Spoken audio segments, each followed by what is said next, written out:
வணக்கம், நான் டாக்டர் தீபா லலன். இன்னைக்கு நம்ம என்ன டாபிக் பத்தி டிஸ்கஸ் பண்ண போறோம் அப்படின்னா சுக்கிரனும் புதனும் இணைவு. இந்த சுக்கிரனும் புதனும் இணைவு எந்த வீட்டுல இணையறாங்க? தனுசு வீட்டுல இணையறாங்க. அதுக்கப்புறம் இதே இணைவு மகர வீட்லயும் வரப்போகுது.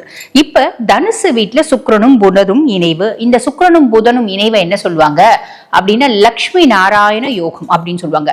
இந்த லக்ஷ்மி நாராயண யோகம் வர்றதே கொஞ்சம் காலகட்டம் தாங்க வரும். அந்த கொஞ்ச காலகட்டம் நிறைய ராசிகளுக்கு அபரிவிதமான ஒரு ராஜ யோகம் அப்படின்றத கொடுக்கும். ஆக இந்த சுக்கிரனும் புதனும் இணைவு என்னைக்கு அப்படின்றது முதல்ல பாத்துக்கலாம். டிசம்பர் மாதம் 20ஆம் தேதி பாத்தீங்கன்னா சுக்கிரன் தனுசு வீட்டுல அமர்றார். அவருக்கு பின்னாடியே புதன் வருவாரு. டிசம்பர் மாதம் 29ஆம் தேதி புதனும் தனுசு வீட்டுல அமர்றாரு.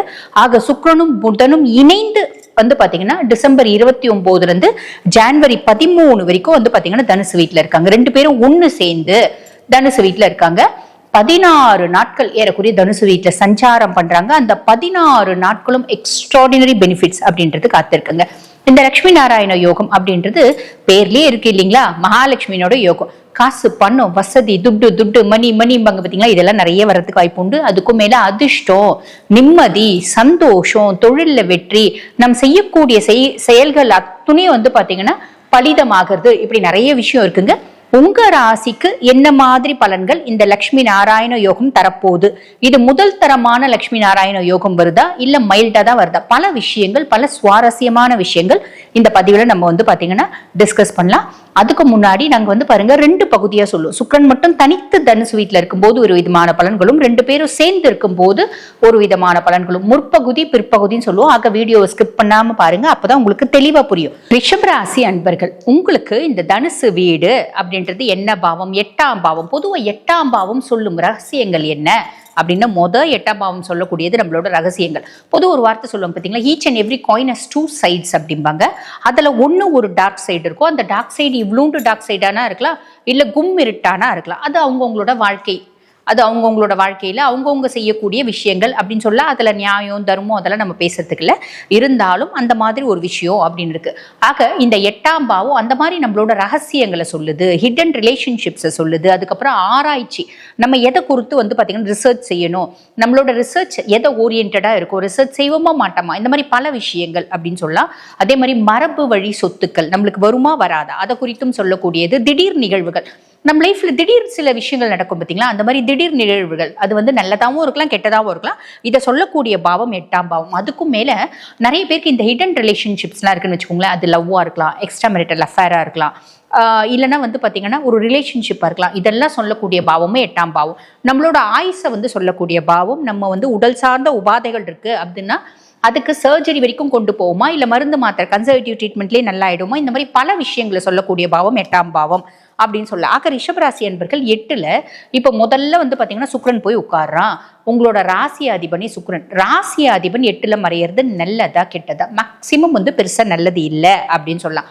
1 மற்றும் 6க்கு அதிபன், அதாவது உங்க சுயஸ்தானத்துக்கும் அவன் தான் அதிபன், ருண ரோக சத்ருஸ்தானத்துக்கும் அவன் தான் அதிபன். அவன் 8ல போய் மறைறான் அப்படின் போது ரிஷபராசி என்பர்கள் பொதுவாகவே ஒன்று தெரிஞ்சுக்கோங்க, நமக்கு எப்பயுமே பெருசா நல்லது அப்படின்றது நடக்கிறதே இல்லை. அப்ப நமக்கு இந்த காலகட்டம் கொஞ்சம் உஷாரா இருக்கணும். என்ன மாதிரி உஷாரா இருக்கணும்? தேவையில்லாத சேர்க்கை நம்மளுக்கு வர்றதுக்கு வாய்ப்பு உண்டு. தேவையில்லாத சேர்க்கை இது வரைக்கும் இல்லம்மா நாங்க நல்லா தான் இருக்கோம், அது உண்மை, அது என்னமோ உண்மைதான்.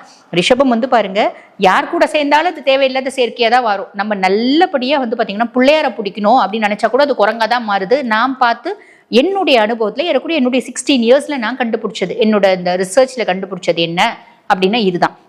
சரி, அப்ப நம்ம என்ன பண்ண முடியும்? யார் கூடயும் பழகாமையே இருக்க முடியுமா? முடியாது இல்லையா?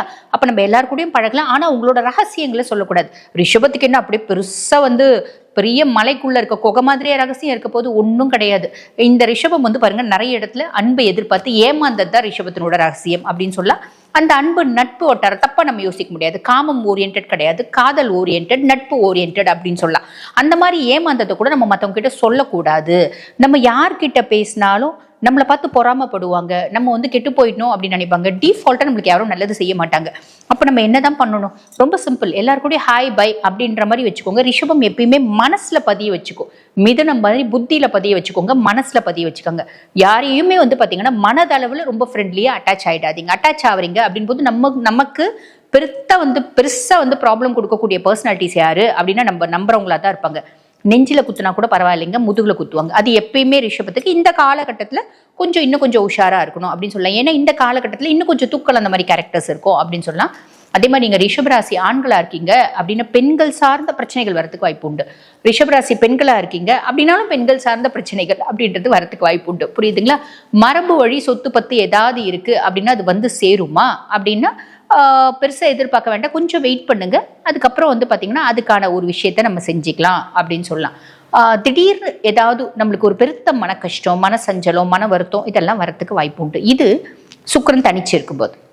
ஓகேங்களா? உடல் சார்ந்த உபாதைகள் வரத்துக்கு வாய்ப்பு உண்டு. முக்கியமாக பிறப்புறுப்பு சார்ந்த நோய், பெண்களுக்கு கர்ப்பப்பை சார்ந்த நோய் இதெல்லாம் வரத்துக்கு வாய்ப்பு உண்டு. சரி, லைஃப்ல ஒரு பர்சன் அது லவ் ரிலேஷன்ஷிப் அப்படின்ற மாதிரி ரொம்ப இன்டிமசியா பழகி நம்மளை பார்த்தீங்கன்னா கவுக்கிறதுக்கு வாய்ப்பு உண்டு. பெண்களுக்கு பெண்கள், ஆண்களுக்கு பெண்கள். பெண்களுக்கு பெண்கள் எப்படிங்க அப்படி பழக முடியும்னா அந்த பெண்களுக்கு பெண்கள் அந்த ஆஸ்பெக்ட்ல நான் சொல்லலை. பெண்களுக்கு பெண்கள் காம்ப்ளிகேஷன் கிரியேட் பண்ணுவாங்க, அந்த ஆஸ்பெக்ட்ல சொல்றேன். புரியுதுங்களா? சரி, அதுக்கு அடுத்து பாருங்க புதன் பின்னாடியே சேர்றாரு இல்லைங்களா? 29 புதன் சேர்றாரு. இந்த சுக்கிரனும் புதனும் இணைந்து 29 to 16 இருக்காங்க. அப்ப அந்த காலகட்டம் இந்த 18 நாள் என்ன பண்ணுவீங்கன்னா இந்த மாதிரி காம்ப்ளிகேஷன் எல்லாத்தையும் நான் பேசியே சமாளிச்சிடுவேன். பொதுவா புதன் ரிஷபராசி என்பர்கள் சுக்ரன் உங்களுக்கு சுக்ரனுக்கு நட்பா பகையா அப்படின்னா நட்பு கிரகம். அது மட்டும் இல்லாம 2 மற்றும் 5க்கு அதிபன். அதாவது தன குடும்ப வாக்குஸ்தானத்துக்கும் அவன் தான் அதிபன். 5ஆம் பாவம் பூர்வ புண்ணியஸ்தானம் புத்திரஸ்தானம் அதுக்கும் அவன் தான் அதிபன்.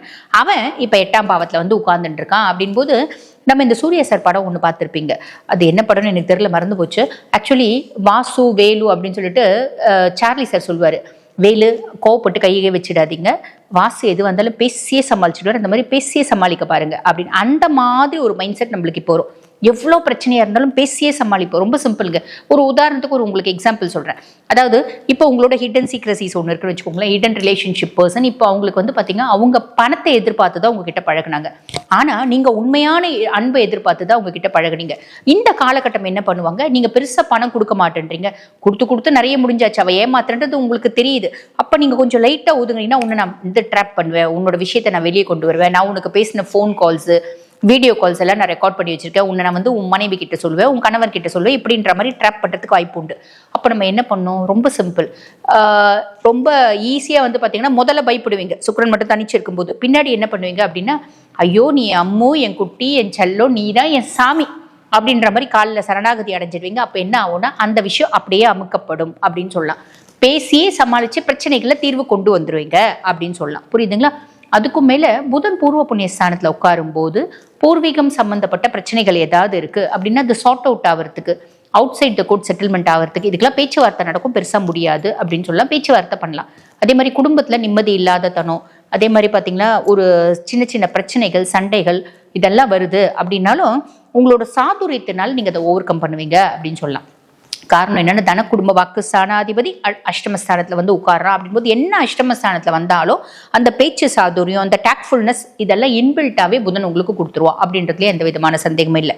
உதாரணத்துக்கு சொல்லணும் அப்படின்னா குடும்பத்துல இப்ப நீங்க ஒரு எக்ஸாம்பிள் சொல்றேன். குழந்தைய பாருங்க, ஒரு எம்பிபிஎஸ் இப்பதான் நம்ம எல்லாம் எம்பிபிஎஸ்ல வாங்கிடுறோம் இல்லைங்களா? பிள்ளை நீட்ல பாஸ் பண்ணா போதும், நாங்க என்ஆர்ஐ கோட்டா இருக்கு, மேனேஜ்மெண்ட் கோட்டா இருக்கு, பேமெண்ட் சீட் இருக்கு, என்ஆர்ஐ லேப்ஸ் இருக்கு, இந்த மாதிரி ஏதோ ஒன்று வாங்கிட்டு இருக்கீங்க அப்படின்னு வச்சுக்கோங்களேன். பிள்ளை படிக்க மாட்டேங்குது அப்படின்னா என்ன பண்ணுவீங்க? ஒண்ணுமே சொல்ல மாட்டீங்க. ஏன் படிக்கல, நான் இவ்வளோ 1 கோடி ரூபாய் செலவு பண்ணிருக்கேன், 1.5 கோடி ரூபாய் செலவு பண்ணுங்க, அதெல்லாம் சொல்லவே மாட்டீங்க. எம்பிபிஎஸ் கஷ்டமா இருக்கா, படிக்கிறதுக்கு உன்னால முடியலையா, ஒன்றும் தப்பில்லை சாமி, நீ என்ன பண்ணு, நின்றுட்டு நீ வேற என்ன படிக்கணும்னு ஆசைப்படுற, பிஏ படிக்கணும்னு ஆசைப்படுறியா, பிகாம் படிக்கணும்னு ஆசைப்படுறியா, தாராளமா படி, எனக்கு எந்த அப்ஜெக்ஷனும் இல்லை, போனா போது 1 கோடி ரூபாய் அப்படின்ற மாதிரி ரொம்ப கூலா பேசுங்க. என்ன சமுதாயத்துல நீ டாக்டர் அப்படின்னா எல்லாரும் எந்திரிச்சு நின்று வணக்கம் சார் அப்படிம்பாங்க. நீ வெறும் ரொம்ப கம்மியா படிக்கும்போது அந்த வணக்கம் அப்படின்றத அவங்க சொல்ல மாட்டாங்க. அந்த மரியாதை, அந்தஸ்து, கௌரவம் எல்லாம் நம்ம சாதா படிப்புக்கு இருக்கிறது இல்லப்பா. அது உண்மைதானேங்க, இல்லைங்களா? நம்ம டபுள் டிகிரி பண்ணா கூட நம்மள மதிக்க மாட்டேன்றாங்க, ஒரு ப்ரொஃபஷனல்னா தான் மதிக்கிறாங்க. அப்ப அந்த மாதிரி நீங்க சொல்றீங்க அப்படின் போது பிள்ளையே யோசிக்கும், அடடா வேண்டாம், காசு என்னமோ கட்டிட்டாங்க, கொஞ்சம் கஷ்டப்பட்டா நம்மளுக்கு அந்த மரியாதை, மதிப்பு, கௌரவம் எல்லாம் கடைசி வரைக்கும் இருக்கும் இல்லையா, வாழ்நாள் வரைக்கும் இருக்கும் இல்லையா அப்படின்ற மாதிரி அவங்களே மாறுறதுக்கு வாய்ப்பு உண்டுங்க. புரியுதுங்களா? இப்ப நம்ம ஐயோ இவ்வளவு காசு கட்டிட்டோமே, நீ படிக்க மாட்டேங்கிறியே, உன்னை நம்பி மண் குதிரையை நம்பி நாங்க ஆத்துல இறக்கிட்டோமே இப்படின்லாம் ரொம்ப ஃபீல் பண்ணணும்னு வச்சுக்கோங்களேன். பிள்ளைங்க இதுக்கெல்லாம் ஒன்றும் அசர்றது இல்லை. அப்படியே ஆப்போசிட்டா நீங்க நங்கூரத்தை போட்டீங்கன்னு வச்சுக்கோங்களேன், பிள்ளைங்களே பாத்தீங்கன்னா அமைதியாயிடுவாங்க. இந்த மாதிரி ஆப்போசிட்டா அவங்களுக்கே தெரியாம அவங்களுக்கு நம்ம வலை போடுறோம் அப்படின்ற விஷயத்தை ஏற்படுத்துறது யாரு அப்படின்னா புதன் பகவான். ஆக இந்த ஒரு 16 days டாக்ட்ஃபுல்னஸ் ஜாஸ்தி இருக்குங்க. அதுக்கு முன்னாடி சுக்கிரன் மட்டும் தனிச்சு இருக்கும்போது கொஞ்சம் நம்ம காஷியஸாக இருக்கணும் அப்படின்னு சொல்லலாம்.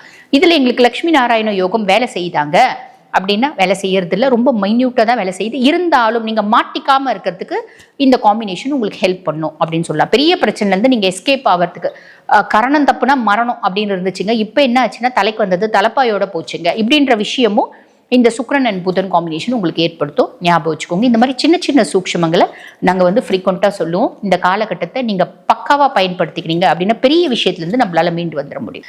இப்போ நான் பேசுறது பார்த்தீங்கன்னா அங்கே பொதுவான கோச்சார பலன். இப்போ இந்த பதிவை பார்த்துட்டு இருக்கோங்க, இல்லம்மா இந்த லக்ஷ்மி நாராயண யோகம் எங்களுக்கு எங்களோட சுய வாழ்க்கையில என்ன மாதிரி இம்பேக்டை ஏற்படுத்தும். நிறைய பேர் பாருங்க திருமணத்துக்காக காத்துட்டு இருப்பீங்க, இல்லை குடும்பத்தில் ஏதாவது ஒரு பிரச்சனை இருக்கும், இல்லை வம்பு வாதம் வழக்கு இருக்கலாம், இல்லைன்னா பார்த்தீங்கன்னா ரிலேஷன்ஷிப் பிரேக்கப் இருக்கலாம், இல்லை லவ் பிரேக்கப் இருக்கலாம். இந்த மாதிரி எத்தனை விஷயம் இருக்குது அப்படின்னாலும் நம்மளுக்கு ரொம்ப தெளிவாக தெரியணும் அப்படின்ற இன்டென்ஷன் இருக்கும் இல்லைங்களா?